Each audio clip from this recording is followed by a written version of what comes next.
This is Ritesh Anand. I am a final year MBBS student pursuing MBBS from JLMCH Bhagalpur, and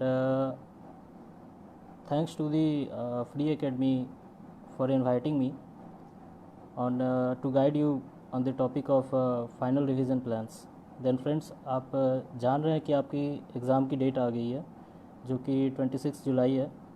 then सबसे पहले तो मैं ये बोलना चाहता हूँ कि आप मतलब स्ट्रेस लेना अभी बिल्कुल एग्ज़ाम का स्ट्रेस लीजिए ही मत, क्योंकि और जो भी मतलब सिचुएशन जो भी अभी आए हुए हैं वो कुछ का भी आपको स्ट्रेस नहीं लेना है. यू जस्ट स्टे काम, आप बस शांत रहिए और अपनी तैयारियां करते रहिए, ठीक है. और अगर आपको मतलब किसी मोटिवेशन की ज़रूरत है तो सबसे बड़ी ज़रूरत तो यही है, मतलब जो आप देख रहे हैं कि ये जो सिचुएशन अभी चल रही है इसमें डॉक्टर्स का कितना ज़्यादा इम्पोर्टेंस है. सो इससे ज़्यादा मोटिवेशन और भी कुछ नहीं हो सकता.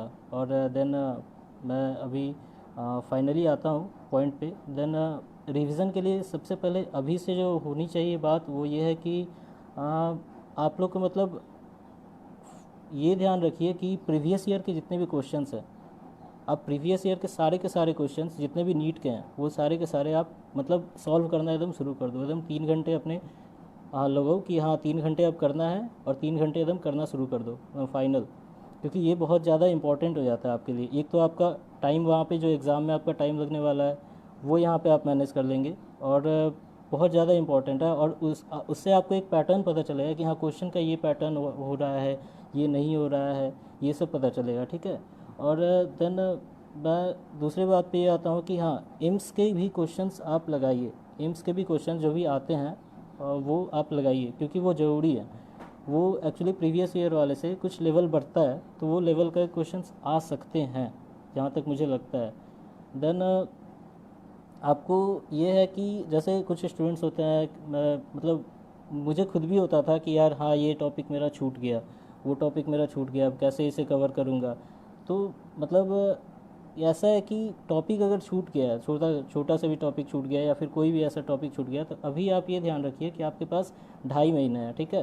तो ऐसा है कि उस पर ज़्यादा ध्यान देना नहीं है कि जो टॉपिक छूटा है. अगर मानिए कोई ऐसा ही टॉपिक छूटा होगा जिससे ही कम क्वेश्चन आते होंगे, तो मानिए कि अगर 3 क्वेश्चन उससे आते हैं तो उसमें से ऐसा तो हो जाए कि एक क्वेश्चन आप सॉल्व कर ही लीजिएगा.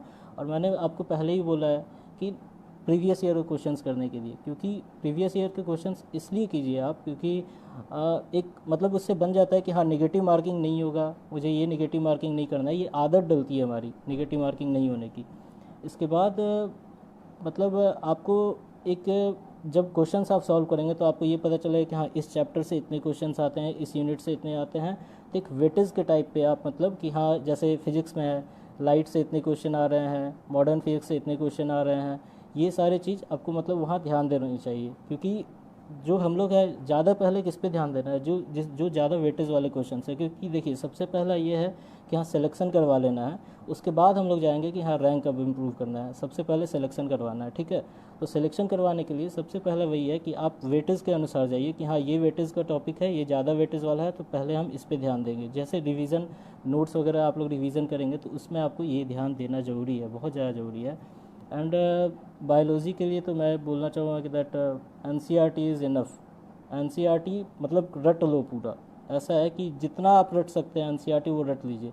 बिकॉज 90 क्वेश्चन अगर आते हैं आपको, then approx 70 to 75 question NCERT से ही आते हैं. वो आपको लैंग्वेज चेंज करके दे देगा, कुछ भी कर दे, लेकिन हाँ मतलब ऐसा है कि 70 to 75 क्वेश्चन मैक्सिमम क्वेश्चन आपको NCERT से आ ही जाने हैं, एकदम वो फिक्स मान लीजिए उतना. देन फिजिक्स पे आते हैं, जो कि मतलब बहुत ज़्यादा हम लोग के लिए टेंशन वाली बात होती है किसी भी मेडिकल स्टूडेंट के लिए कि यार फिजिक्स कैसे करेंगे, ये कैसे करेंगे. तो फिजिक्स में ऐसा है कि देखिए कुछ टॉपिक्स तो हैं जैसे मॉडर्न फिजिक्स हो गया, ये सब हो गया. इससे ज़्यादातर जो क्वेश्चंस आते हैं ना वो आप देखिएगा कुछ लॉजिकल और ऐसा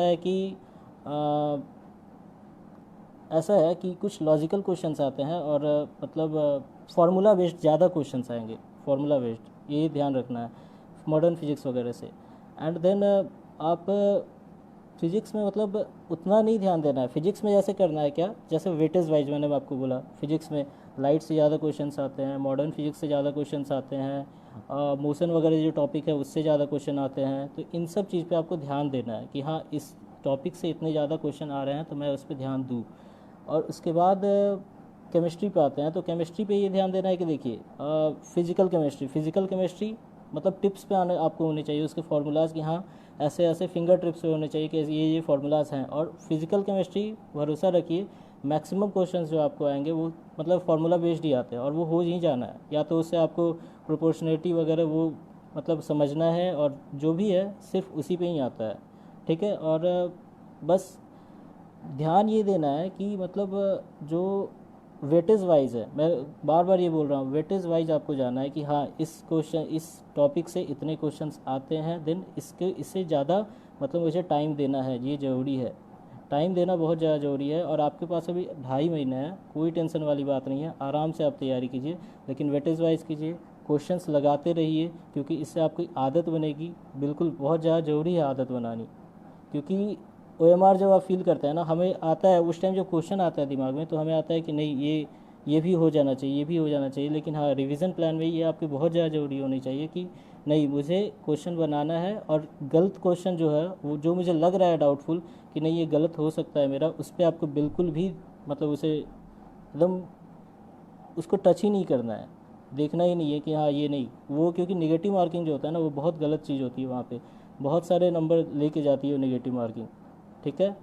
then thanks and thanks again for the free academy for inviting me, and stay home, stay safe. Thank you, all the best.